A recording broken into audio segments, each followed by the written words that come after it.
All right, my recording stopped for a second, but let me go on here. Her name was Ashley Alberg, and I found out that she lives up the road from me at 3801 Fairhaven. I got the feeling that she had information on the many crimes here.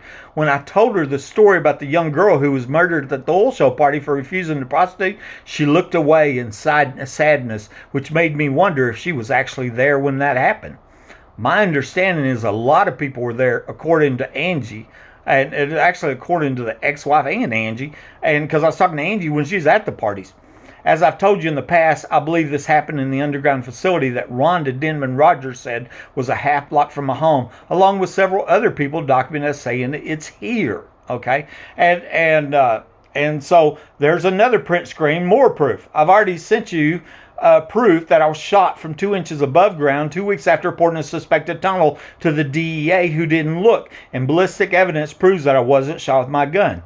This murder attempt happened a few minutes before the first former secret police, John Woodward and Mike Naylor, arrived at my house without being dispatched. They were caught on video. They were identified by Empire Private Investigations 6 years later, just a few months along with the other 9 that were accidentally caught on camera, sneaking into my home, searching drawers, stealing evidence, staging the crime scene. Them extremely dirty cops I showed you a while ago. One of the more interesting things she said was that she believed some kids were buried under her home, right down the street from my home.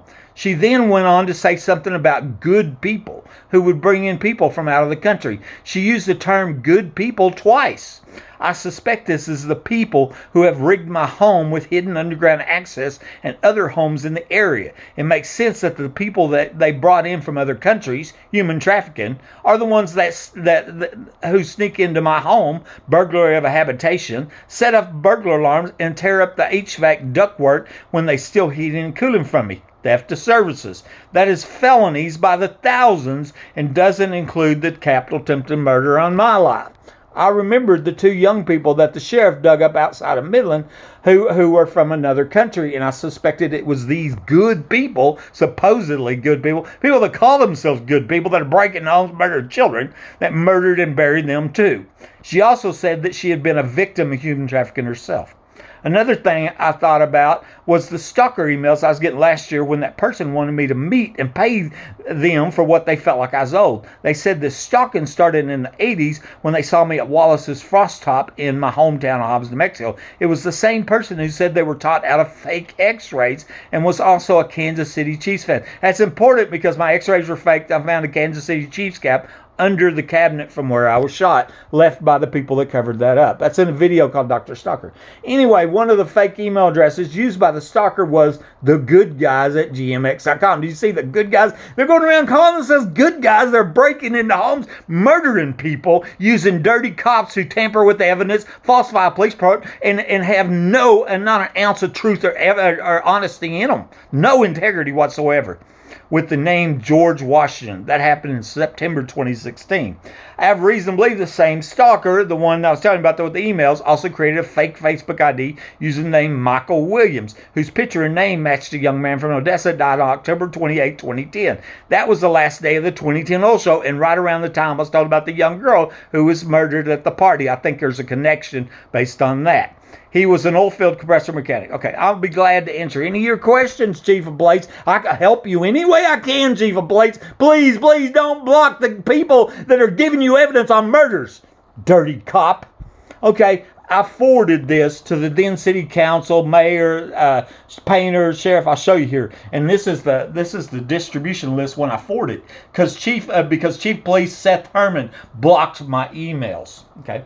From Buddy Webb to J. Ross Lacy. He was a city council. These are all city council members. Jeff Sparks. Morales was the mayor twice. John B. Love the third. He was another city council. Dufford is still a city council member to this day. Charlotte Hotchkiss and Spencer Robnett. I think Robnett might have somebody that's a judge here, a relative. And then blind carbon copied Gary Painter, who's now dead. Maybe that's why he's dead, right? The Texas Rangers, who I've sent who knows how much evidence. And then Laura Nodoff, who's the long-term district attorney here, okay, has done nothing. Ken Paxton, she knew about it. She got this email. Ken Paxton. There's the ones they tried to impeach. I believe that whole impeachment was over what was going on in Midland. They just didn't want to say it. And here was the name of it. Kids buried under a home at 3801 Fair Haven, right down the street from my house. Okay, I'm going to show you a couple more. We'll be done. After being shot by somebody under my home with my phone lines cut, I found that Google Maps was showing a large bunker in my backyard, which is obviously one of the 4 that I was told about on a recorded phone call. This is where it's believed the infamous oil shore parties were held. And as seen, I was told there had been more than one girl that had been raped or murdered there. Maybe the ones buried under the Fairhaven house, or the ones buried out there, under the tree farm. I notified the city of Midland about this, and this was then deleted from Google Maps. My home is within walking distance from the home on Fairhaven, where I was told by Ashley Auburn that 4 people had been murdered, died. It wasn't Ashley who told me that. It was told by Aaron Packelhofer. It was not Ashley, it was Aaron. Typo there. It's not, close names. Here's Tish. I showed you a minute ago. She confirmed the underground homes here. This showing you that there's an underground home in my backyard. Why don't you go down there, buddy? Because they got a dozen cops helping murder people. That's why. Come on. What I want to do, play Russian roulette? These are killers. As seen on this map, Ashley's home, where the 3 children were said to have been buried, lived right up the street from me. I wondered if there was a tunnel and or underground home there, too. That's walking distance on the map right there. Here's the bunker right there behind the Home Depot in my backyard, 3802 Fair Circle. Here's where I shot and left for dead. So you just walk right down here, and there's Fairhaven, right down the street. And I was told there were 4 of them underground homes. Remember that on a recorded phone call by local businessman Aaron Packelhofer.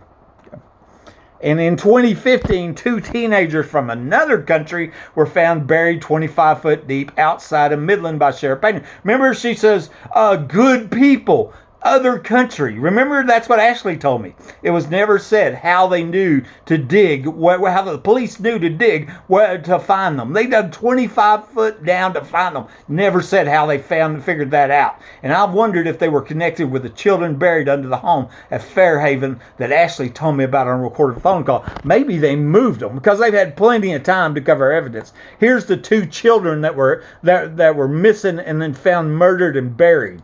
Okay.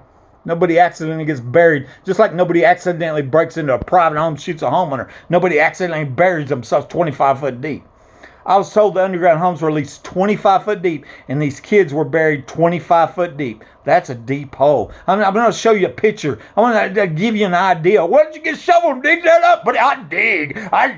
You dig at least 25. What if it's 100 foot deep? We need to find the entrances. That's what we need to do. We need to arrest these cops, and they'll tell us. What if these teenagers were initially buried at Fairhaven and then later moved to that tree farm outside of Midland? What if they were part of the people that maybe that's how they knew where to dig, right? I saw a young Hispanic guy in my attic one day after I'd been shot by somebody under my home and the phone lines cut. What if it was this guy I saw in my attic, That's interesting. And I'd been shot by somebody when my phone lines cut, burglar alarms go in my attic. This was from a news story. I just want to show you, give you an idea. This is when they were digging up looking for them kids, Oh, yeah, we got a tip. And they're digging 25 foot. They knew they were down there. That's why they dug 25 foot deep, and they found them. Sure did. Okay.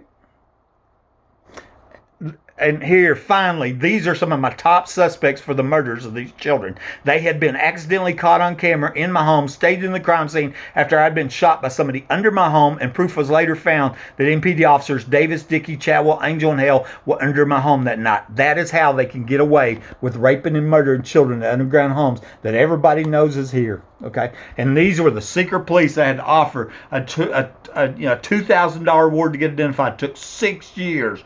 Okay, and I've already gone over that with you. I just want to show you that, and it doesn't seem like anybody cares, and there's no reason to think they've ever stopped. Day by day, I hear people in my attic. I've heard all these calls on the police scanner, all these other people in the attic, and the crimes to continue. And why? Because of the public corruption here,